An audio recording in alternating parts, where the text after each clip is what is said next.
exciting debut for Red Raider head coach Matt Wells and Texas Tech football on Saturday. I'm Taylor Peters alongside Robert Giovanetti. Thanks so much for being with us today on Double T Insider. 45-10 win over Montana State. What are your thoughts? My thoughts are that's what you're supposed to do to a team like Montana State. Loved the energy the team showed. I don't know if you saw Coach Wells early. He was kind of jacked up early, and he had to manage that a little bit. And I thought the team came out and played very well. And the fact that, think about this, a first game, new coach, new coaching staff, and I think 4 penalties, that says a lot about the discipline this team has. Yeah, and that's something that they've been preaching since the spring. I mean, they came in, and that was a top priority. So to be able to see that on game day, be executed was really good. But the players had talked about some of the traditions that they're starting to do this year. And as they got to the field, they walked the field together as a group 2 or 3 hours before the game. And you saw Coach Wells there just standing at midfield by himself for a little bit. Well, he has said a lot. It's been a long time since December 1st when he came and had his press conference here in this very building at the United Supermarkets Arena. And finally get out to play some football. And I think they were all ready. I think it was a sigh of relief for them to get out there and show what they can do.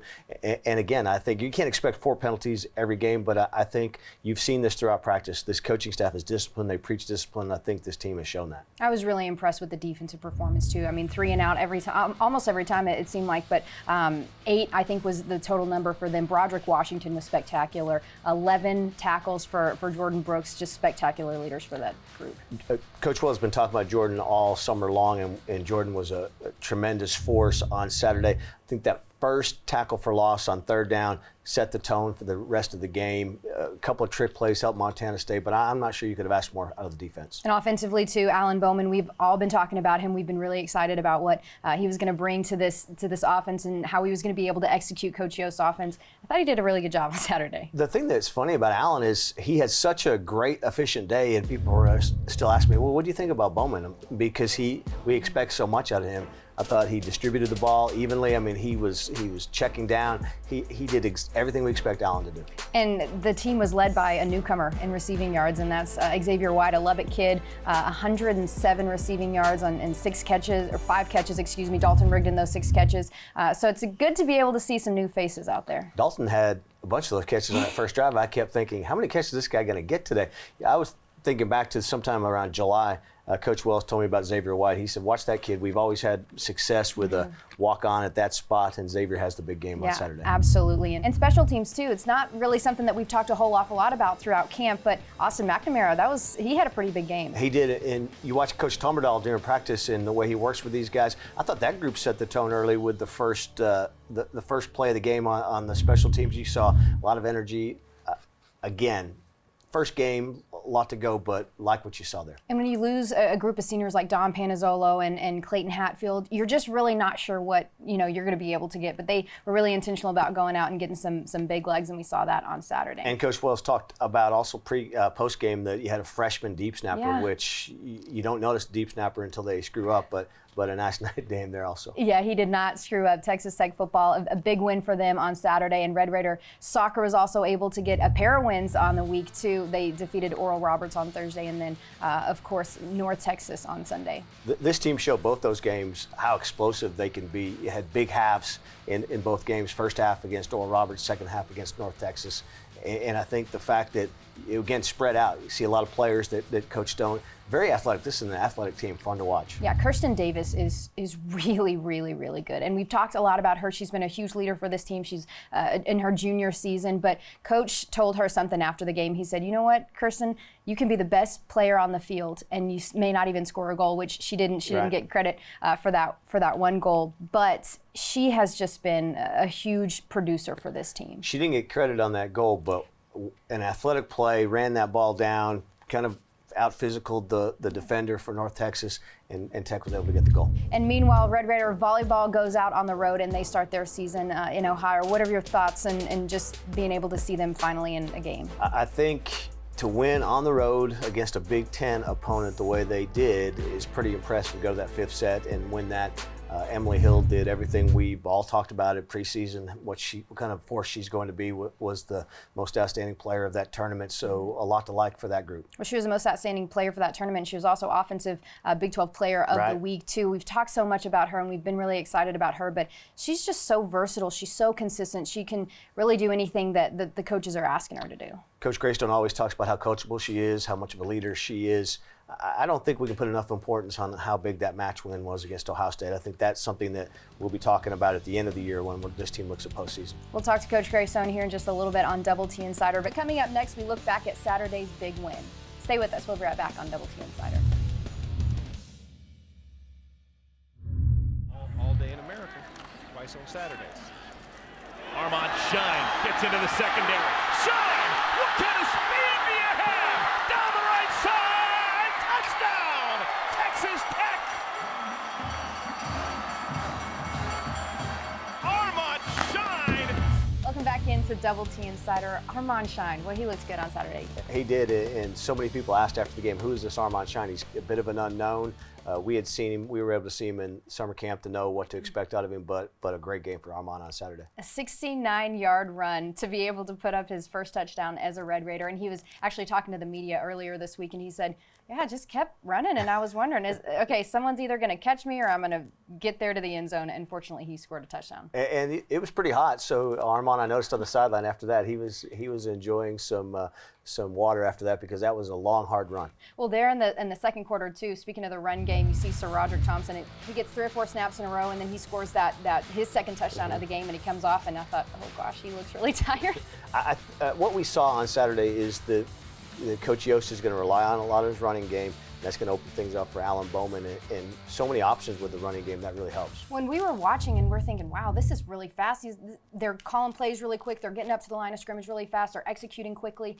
And after the game, the player said, we just got to go faster. We got to go faster. And that sense of urgency, I think, is what's going to make a huge difference. One of the things that I noticed on Saturday, obviously it was very hot for Montana State. This is not the kind of environment they're used to playing in. But the fast pace of that offense really threw them off, I think, and you saw a lot of maybe slowing down injury type things to try to slow that Red Raider offense down, because when they got sped up, I thought this is what we've been hearing about all summer long. Yeah, and speaking of the heat too, Montana State wasn't even wearing anything besides their undershirts and their pants when they were warming up pregame because they were just trying to stay cool any way that they could. Yeah, I think that tells you early on that you've got a mental advantage there going in that. And this is not just this is not a climate they're used to playing in, and you could tell that by the fourth quarter. They were gassed in the fourth quarter. Yeah, again, a really exciting win for Texas Tech. Let's take a look at the sights and the sounds from game day.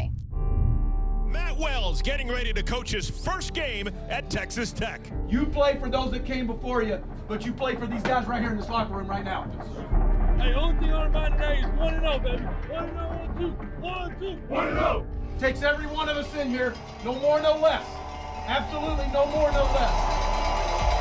Down in the backfield. Wonderful play defensively by the big fella, Broderick Washington. Maybe the best defensive lineman in the Big 12.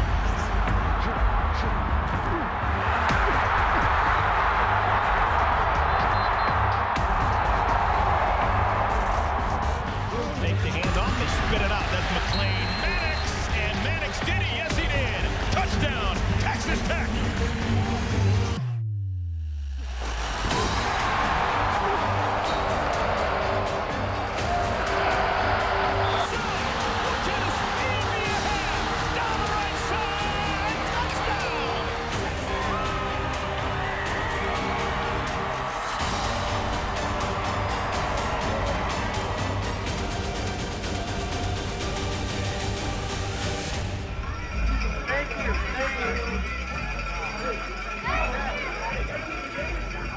Really proud of your efforts all week. Okay, you win the game during the week. Don't ever forget that, man. We never roll the ball out on game day. Okay, and we just deserve to win. You earn the right to win. All right, Monday through Friday. Don't ever forget that, man.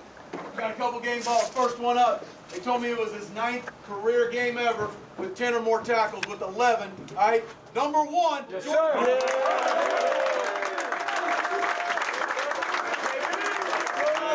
In an opening game, okay, the most rushing yards since 2000. To the O-line. Yeah. And the hope of the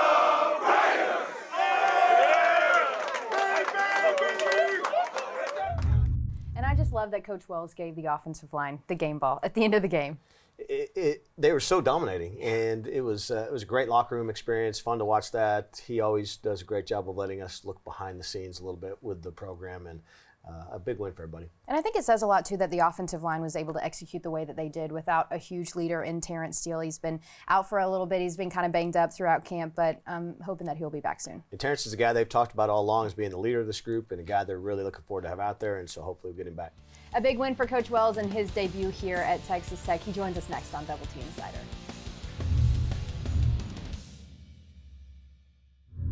Tech students, version number 2 of Cartwells. Absolutely. Brought to you by Southwest Bank. I'm Taylor Peters. This part gets me every time. You know what? I'm 2 for 2, and you're not impressed? No. Okay, that's fine. What was your, how was your first Red Raider game day experience? Yeah, I thought it was a good vibe. It was awesome running out behind the horse. Yeah. Fearless, and the smoke, and I think a phenomenal game day entrance. Barely made that day. one too. Yeah, it was good. It was really fun. I love something that was really, really cool, and I haven't seen you guys do it before, but Broderick Washington said it was his favorite part of pregame. You guys, actually right here, you bring the bus right here, you go down the home tunnel there by gate 1, and you all go walk the field together. Is that something that you've done before? It is. Yeah, it's just something that we do as a team, and get dropped off here at the tunnel. We go right in, drop our bags, and just kind of have a moment as a team in position groups. And you kind of had a little bit of time to just sort of be by yourself at midfield. Yeah, I don't have a position group. What were you thinking then? You're just looking into the empty stands by yourself? I just think everybody has their why they do things and why we do what we do, and I think you always take a little bit of time on game day and reflect on that. This is Raider Alley right over here. Okay. So it's empty now, obviously, as you can see, but William Clark Green's actually going to be there coming up this weekend when you guys are ready to face off against UTEP. Are you familiar with William Clark? Yeah, I saw him at Cook's Garage this summer. Was he performing or was he just there? Oh yeah, he was live. Yeah. I love it. Actually, Texas country. I love it. You play him in practice sometimes too, don't you? He's on our mix. He is on the playlist. I love it. Yeah. Everybody's really excited about getting a chance to see him. So, hey, there's Divine. Divine Odeduru, our national champion. Really fast. Our national champion on a Lime I need scooter. to put him on kickoff return. Hey, wouldn't that be great? How about a local kid, Xavier White from right here in Lubbock, leading the team in receiving yards, 107, a touchdown. And he responded, right? He responded to He did. He had a tough outcome to one of those first catches and the fumble right there on the goal line, but I thought X responded well on the sidelines. He came back and had a really good game. Proud of him. What about Alan Bowman? I mean, that's somebody that everybody's been looking forward to seeing just because of the way that he came out and played as a freshman last year. What were your thoughts on him and the way that he was kind of able to execute and carry the pace? I thought Alan played well. He managed the game very well, and so as a QB, that's an important part of his game. Yeah. He needs to have another good game this week. Coach, unfortunately, we're making our way back to the FBS. Yeah, we're back here. I know. Did you enjoy your tour? Cartwells, edition number 2. Yeah. Episode number 2. Episode 2, excuse me. Brought to you by Southwest. Oh, TP. Where's Mike Ryan? Mike? Nobody saw except for this guy. Hey, for everybody on the show, thanks so much to Southwest Bank. For Taylor Peters, I'm Matt Wells. I'm helping her out. She's flustered. Guns up. How about that? Indy. That was drama. That was good. Yeah, that was Yeah, it was fun. like we did that on purpose.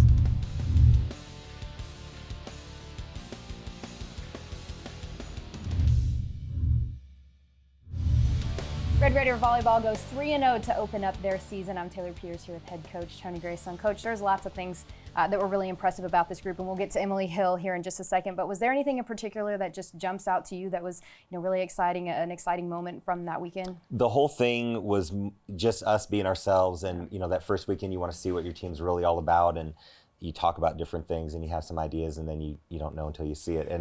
And so I just love the way we carried ourselves, how we finished, the energy we played with, the bench, the starters, different lineups, the whole thing. But you really needed to see your team be tough and finish, because you had one match that was 4 sets and one that was 5, of course, that one against Ohio State.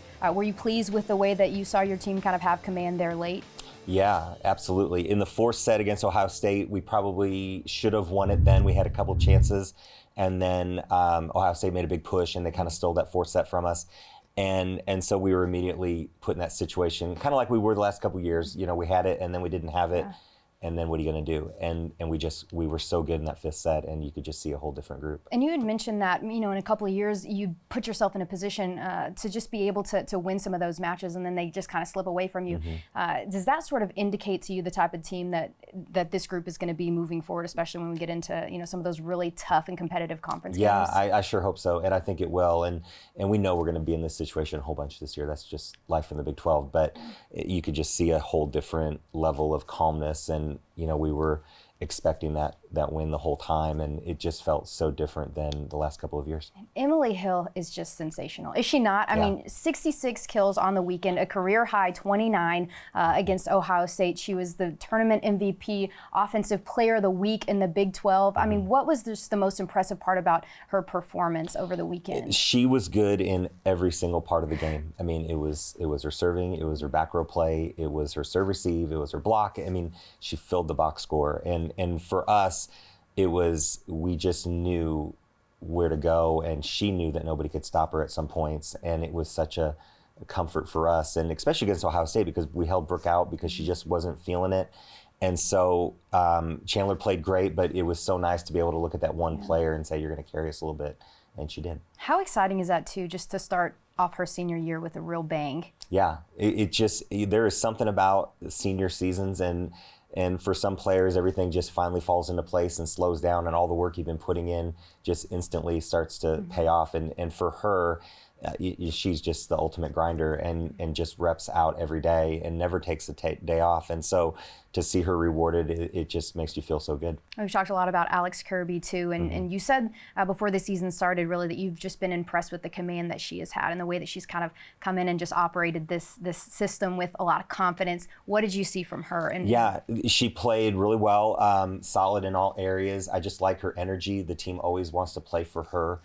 She celebrates big kills and blocks and really gets on board when one of her teammates does something well, and no moment was too big for her. So it was good to see. And now you guys will go back out on the road. In fact, you won't be home until the middle of this month. What do you need to see from your group here in these next couple of weeks as you're continuing to be out on the road? Yeah, we just need to keep building momentum. You know, every weekend's a different challenge. This weekend's going to be really tough. Friday especially is going to be 2 really good matches. And so we're still on the road, and you know, we got to go through the whole thing all over again. Well, Coach, good luck to you guys on the road this week. Of course, for anything you need for Red Raider Volleyball, follow us on social media and visit us at texastech.com. For Coach, I'm Taylor Peters. We'll be right back.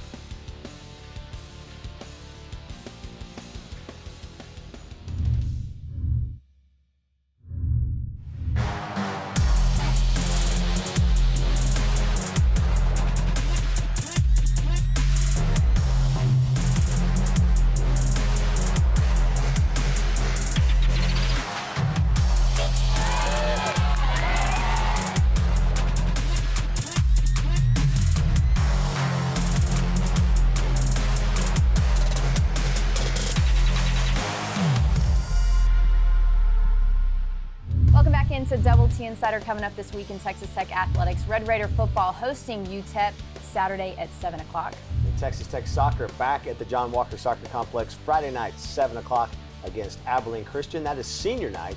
And then back home Sunday afternoon at 1 o'clock hosting Arkansas State. That's all of our time for now. Thanks so much for being with us today on Double T Insider. For Robert Giovanetti, I'm Taylor Peters.